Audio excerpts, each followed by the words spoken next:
Imagina enfrentarte a una crisis económica devastadora, liderar una guerra mundial y aún así inspirar a toda una nación a no perder la esperanza. Ese fue el desafío de Franklin Roosevelt, el único presidente de Estados Unidos elegido 4 veces, quien guió al país en los momentos más oscuros del siglo XX. Pero ¿quién era el hombre detrás de la silla de ruedas y de los discursos memorables? ¿Qué decisiones tomó para transformar el caos en reconstrucción? En este video vamos a sumergirnos en el recorrido completo de Roosevelt, desde su infancia privilegiada hasta la lucha contra la poliomielitis, desde las políticas del New Deal hasta la estrategia en la Segunda Guerra Mundial. Vas a entender cómo moldeó el mundo moderno y qué lo convertía en un verdadero maestro del liderazgo en tiempos de crisis.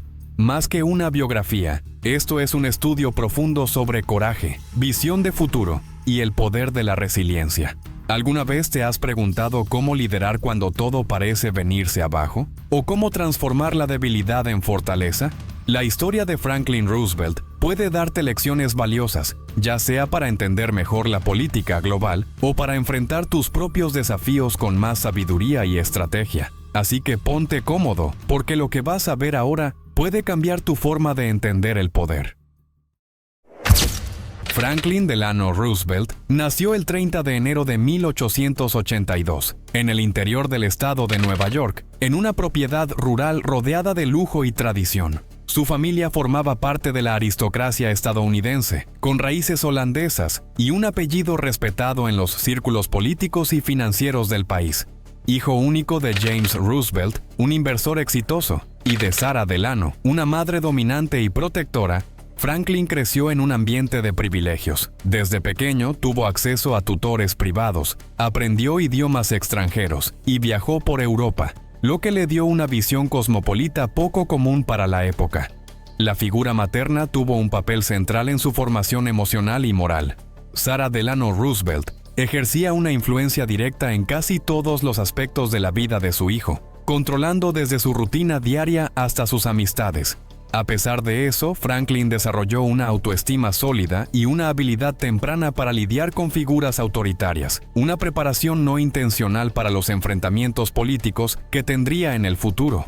Su ingreso en la prestigiosa Groton School, una escuela preparatoria para hijos de la élite, amplió aún más su contacto con ideales de deber cívico y liderazgo moral. Allí fue expuesto al pensamiento cristiano progresista, que promovía el compromiso social como una forma de expresar la fe.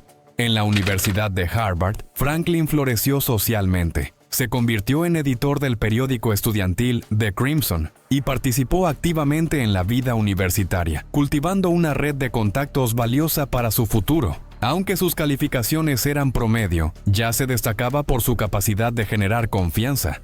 En Harvard, también maduró su interés por la política y los debates sobre justicia social, influenciado por el ambiente intelectual y las discusiones sobre la desigualdad en la América industrial. Después de Harvard, ingresó en la Facultad de Derecho de Columbia, pero no llegó a terminar la carrera. Se retiró antes de graduarse formalmente, aunque aprobó el examen de la barra y se convirtió en abogado. El matrimonio entre Franklin Roosevelt y Eleanor, en 1905, unió a 2 poderosas dinastías políticas y marcó el inicio de una de las alianzas más influyentes de la historia estadounidense. Eleanor, sobrina de Theodore Roosevelt, pronto dejó claro que no sería una esposa decorativa. Estaba políticamente comprometida, era intelectualmente inquieta y socialmente activa. Aunque al principio era tímida, se convertiría en una de las principales consejeras de Franklin, desafiándolo a mirar hacia los marginados y a replantear el papel del gobierno. El matrimonio los acercó aún más al mundo de la política, especialmente por la influencia del entonces presidente Theodore Roosevelt. Franklin inició su carrera política en 1910, a los 28 años, al postularse al Senado Estatal de Nueva York por el Partido Demócrata. En una época dominada por los republicanos, su victoria inesperada en un distrito conservador llamó la atención por su carisma y su capacidad para dialogar con distintos públicos. Desde el comienzo, adoptó una postura reformista, enfrentando los intereses de la maquinaria política del partido. En el escenario estatal, Roosevelt demostró rápidamente su talento para la articulación política y su facilidad para formar alianzas estratégicas. obtuvo apoyo entre agricultores, empresarios moderados e incluso entre grupos sindicales, sin aferrarse a ideologías rígidas. Al mismo tiempo, Eleanor profundizaba su participación en causas sociales, visitando fábricas, prisiones y hospitales. En 1913, a los 31 años, Franklin Roosevelt fue nombrado subsecretario de Marina en el gobierno de Woodrow Wilson, un cargo de gran prestigio y responsabilidad estratégica. Heredando la pasión naval de su primo Theodore, asumió el puesto con entusiasmo, dedicándose a la modernización de la flota y a mejorar la eficiencia administrativa. Supervisaba contratos, infraestructura naval y la expansión de los astilleros, ganándose una reputación como gestor competente. Durante la Primera Guerra Mundial, su actuación cobró aún más relevancia. Organizó el envío de tropas, equipos y suministros logísticos a los aliados, coordinando de forma eficaz el esfuerzo industrial y naval de Estados Unidos. Aunque oficialmente estaba subordinado al secretario Josephus Daniels, en la práctica era Roosevelt quien manejaba los asuntos más importantes del departamento. Aprovechaba la oportunidad para cultivar relaciones políticas, incluso en el Congreso, donde comenzó a ser visto como una pieza clave en la maquinaria de guerra. Roosevelt también utilizó su posición para ampliar su influencia más allá del ámbito militar. Participaba en negociaciones con empresas proveedoras, trataba con sindicatos y buscaba garantizar buenas condiciones laborales en las bases navales, acciones que le ganaron apoyo popular. Entendió desde temprano que un liderazgo eficaz requería diálogo con todos los sectores de la sociedad y no solo órdenes desde arriba. En sus viajes oficiales, Roosevelt aprovechaba para estudiar modelos de gestión y fortalecer alianzas internacionales. Visitó Europa en varias ocasiones, siguiendo de cerca la evolución del conflicto y evaluando de primera mano las necesidades logísticas y diplomáticas. Su visión del mundo se amplió considerablemente en ese periodo, especialmente al observar las consecuencias sociales de la guerra en los países aliados. Al regresar, compartía esas percepciones con la prensa y con sus colegas de gobierno, asumiendo informalmente el papel de articulador político con base técnica. En 1921, la vida de Franklin Roosevelt dio un giro abrupto al contraer poliomielitis durante un viaje de verano. La enfermedad lo dejó paralizado de la cintura para abajo, interrumpiendo bruscamente su ascenso político. Durante los primeros meses, enfrentó un intenso sufrimiento físico y psicológico, entrando en un período de reclusión. En aquella época, la sociedad veía la discapacidad como sinónimo de debilidad, y muchos de sus aliados creyeron que su carrera había llegado a su fin. Mientras se recuperaba, buscó tratamientos experimentales en varios lugares, hasta descubrir las aguas termales de Warm Springs, en Georgia. Allí no solo encontró alivio físico, sino también un nuevo propósito: transformar el sitio en un centro de rehabilitación accesible. Invirtió recursos propios, creó una fundación y comenzó a convivir con otros pacientes, compartiendo angustias y esperanzas. Aunque no podía caminar sin ayuda, Roosevelt empezó a entrenar técnicas para parecer más independiente en público. Aprendió a desplazarse usando aparatos ortopédicos, bastones y el apoyo de asistentes, siempre con postura erguida y una sonrisa en el rostro. Esa imagen de fortaleza y superación se convirtió en parte esencial de su narrativa política. Controlaba cuidadosamente cómo era fotografiado y filmado, evitando escenas que pudieran transmitir fragilidad. Paralelamente, se mantuvo activo entre bastidores en el Partido Demócrata, apoyando candidaturas y tejiendo alianzas.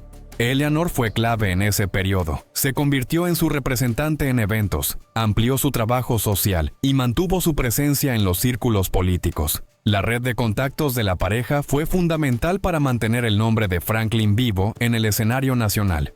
También fue crucial el apoyo del periodista Louis Howe, quien actuaba como estratega político y confidente.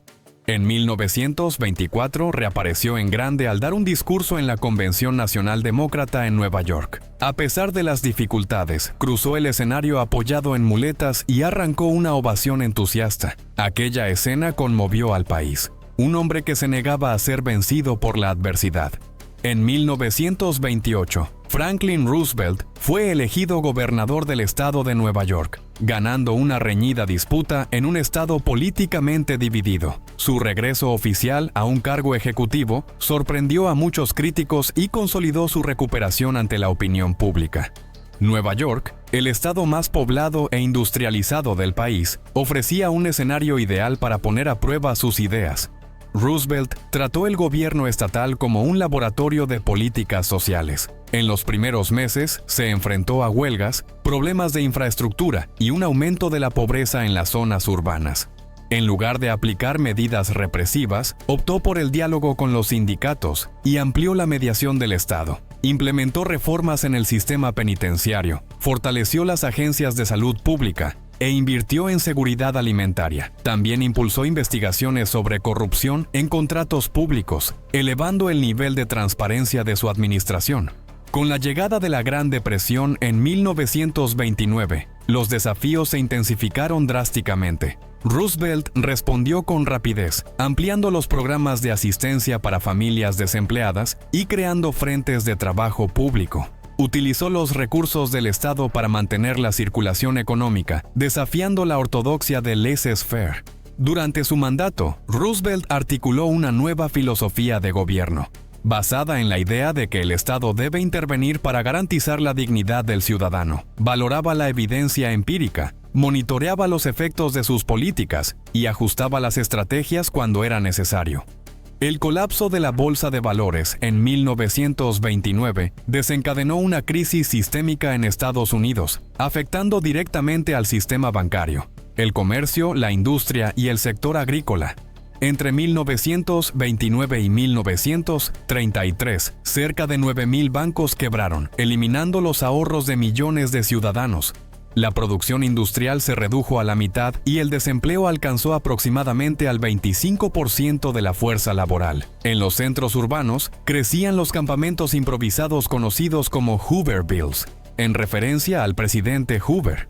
En medio de este escenario, Franklin Roosevelt fue nombrado candidato demócrata a la presidencia en las elecciones de 1932. Basándose en su experiencia como gobernador de Nueva York, presentó propuestas centradas en la intervención del Estado para contener el colapso social. Aunque el término New Deal aún era impreciso, prometía acción y cambio frente a la inercia republicana. Su discurso vinculaba los temas económicos con la idea de solidaridad nacional y responsabilidad pública. Las elecciones se celebraron en noviembre de 1932. Y Roosevelt obtuvo 472 votos en el colegio electoral frente a solo 59 de Hoover. Estados tradicionalmente conservadores, como Pensilvania y Michigan, votaron por los demócratas, reflejando el nivel de descontento popular. La participación electoral fue alta, y la victoria se interpretó como un mandato claro para emprender reformas profundas. Sin embargo, la transición presidencial duró 4 meses, hasta marzo de 1933, un periodo durante el cual la crisis continuó empeorando. Al asumir la presidencia, Roosevelt declaró un feriado bancario nacional, suspendiendo temporalmente todas las actividades bancarias para evitar más retiros y quiebras. Luego envió al Congreso la Ley de Emergencia Bancaria, que fue aprobada en solo 8 horas, restaurando parcialmente la confianza en el sistema. En las primeras semanas de su gobierno, se crearon agencias como el Civilian Conservation Corps y la Federal Emergency Relief Administration. El New Deal fue implementado a partir de 1933 como respuesta a la devastación económica de la Gran Depresión. Inspirado por ideas del progresismo y del keynesianismo emergente, Roosevelt propuso una nueva forma de relación entre el Estado y la economía. El plan consistía en un conjunto de leyes, agencias y programas orientados a la recuperación, el alivio y la reforma. Su objetivo inmediato era generar empleos, estabilizar el sistema financiero y restaurar la confianza en la democracia. Durante los 100 días iniciales de su gobierno, el Congreso aprobó una serie de medidas con impacto inmediato. Entre las agencias creadas, la Civilian Conservation Corps dio empleo a jóvenes en proyectos ambientales, mientras que la Public Works Administration financió grandes obras públicas. La Tennessee Valley Authority promovió la electrificación y el desarrollo económico en regiones pobres del sur. La Agricultural Adjustment Administration buscaba aumentar los precios agrícolas, subsidiando la reducción de la producción. En el ámbito financiero, Roosevelt creó la Federal Deposit Insurance Corporation para garantizar los depósitos bancarios y restaurar la confianza en el sistema. El Securities Act y el Securities Exchange Act establecieron normas para el mercado bursátil y dieron origen a la SEC, la agencia reguladora del sector financiero. Estas medidas tenían como objetivo frenar las prácticas especulativas que habían contribuido al colapso de 1929. Además, el dólar fue parcialmente desvinculado del patrón oro, permitiendo mayor control sobre la política monetaria. El New Deal transformó la economía de mercado en una economía regulada. En el terreno laboral, la National Industrial Recovery Act autorizó asociaciones de empresas a establecer códigos de competencia, salarios mínimos y jornadas máximas. Más adelante, la Wagner Act reconoció formalmente el derecho a la sindicalización y a la negociación colectiva. La creación de la Social Security Act en 1935 introdujo el sistema de seguridad social y previsión pública en Estados Unidos. El Estado comenzaba a asumir nuevas funciones en la garantía del bienestar ciudadano. La elección presidencial de 1936 consolidó el apoyo popular al New Deal, con Franklin Roosevelt derrotando al republicano Alf Landon por un margen aplastante. Roosevelt ganó en 46 de los 48 estados, acumulando 523 votos en el colegio electoral frente a solo 8 de su oponente.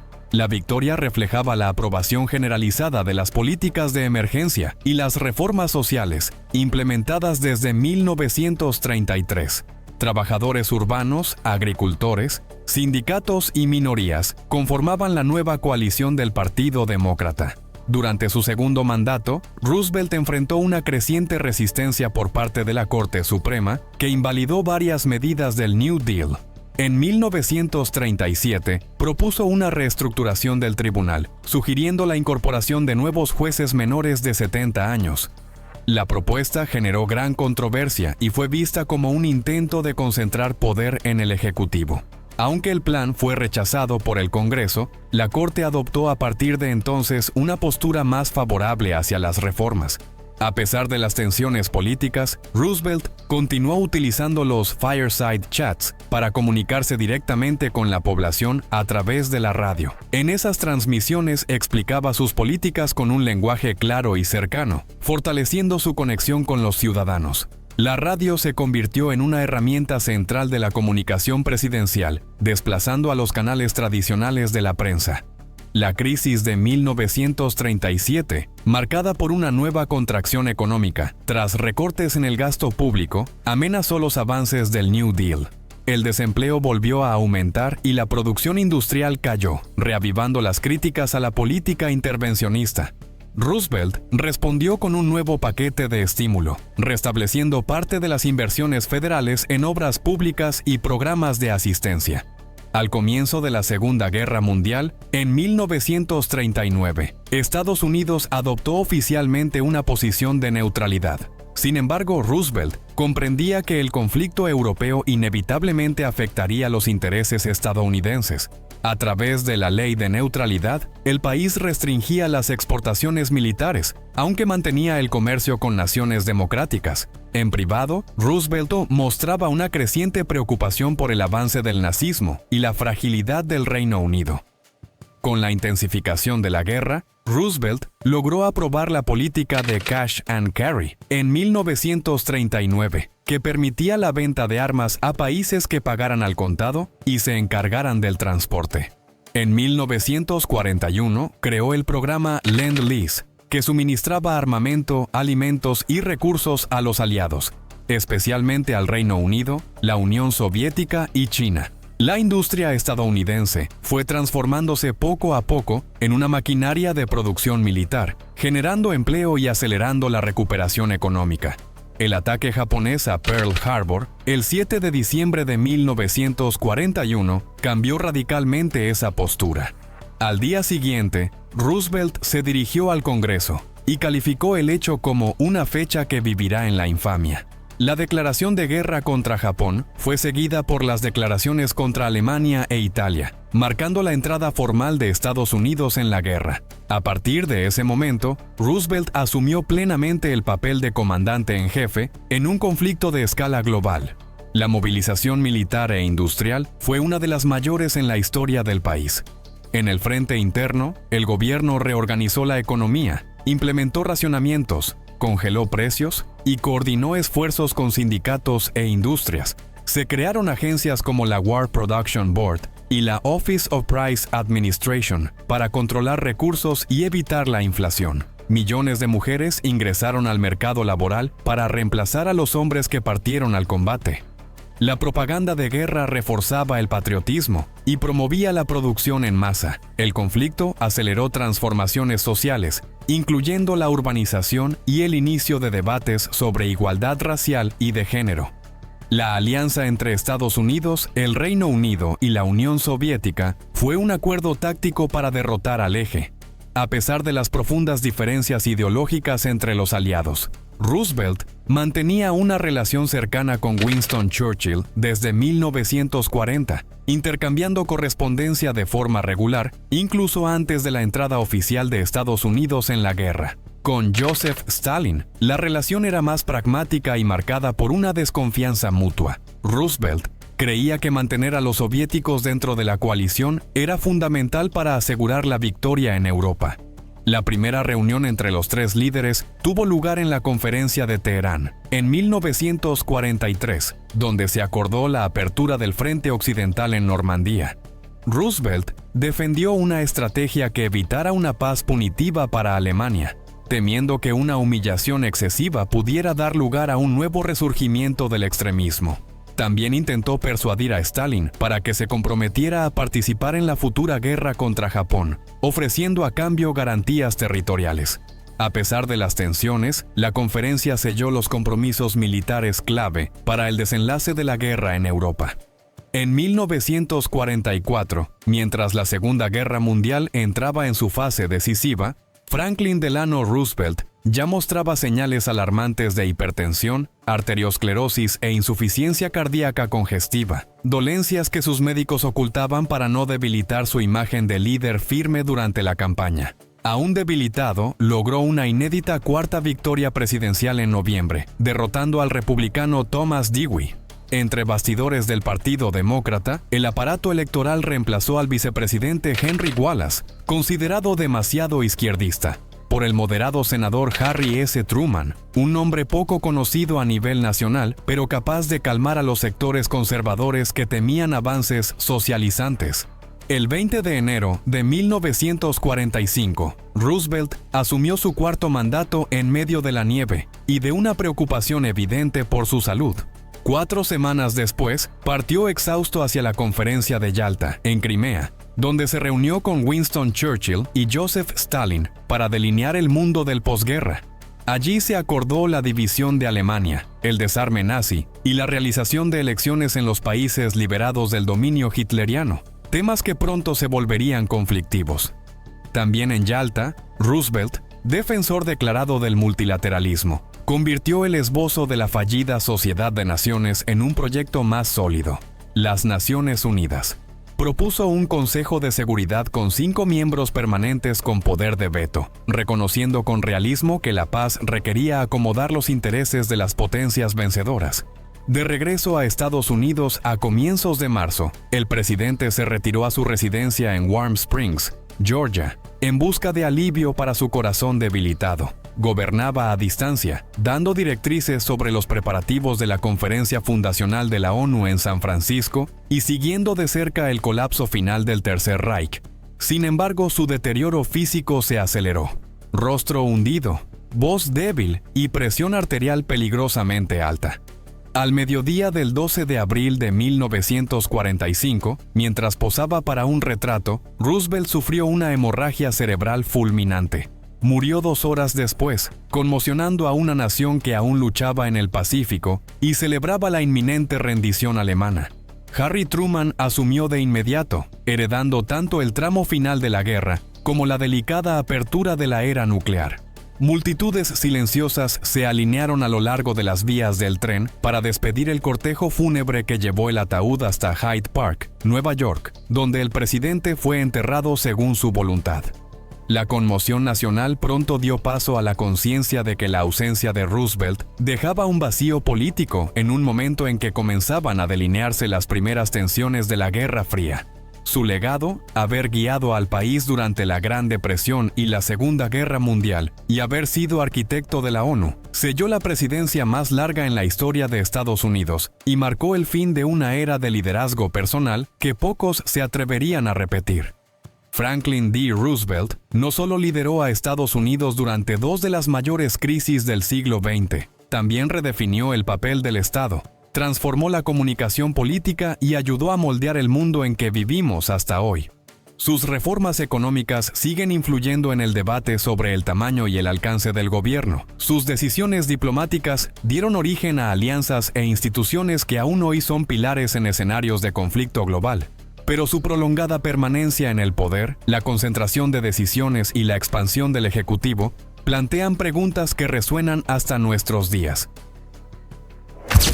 Entonces, ¿fue Roosevelt el más grande presidente en la historia de Estados Unidos? ¿O el líder que más se acercó al autoritarismo dentro de una democracia liberal? Su longevidad en el cargo, su centralización de poder y el uso estratégico de las instituciones, ¿fueron gestos visionarios o señales de peligro? Queremos conocer tu opinión. ¿Cuál crees que es el verdadero legado de Roosevelt? ¿Un héroe de la democracia o un gobernante que coqueteó con los límites de la Constitución? Deja tu comentario aquí abajo. Tu punto de vista es fundamental para este debate. Si te gusta la historia contada con profundidad, contexto y sin simplificaciones, suscríbete al canal ahora. Aquí vas a descubrir las piezas ocultas detrás de los grandes eventos y entender cómo el pasado sigue marcando nuestro presente. Y por supuesto, no te olvides de dejar tu like. Eso ayuda muchísimo al canal a llegar a más gente y seguir produciendo contenido de calidad. Activa la campanita para no perderte los próximos episodios y mantente al tanto de temas que nadie explica como nosotros, porque si no te suscribís, vas a seguir escuchando versiones superficiales de la historia por ahí.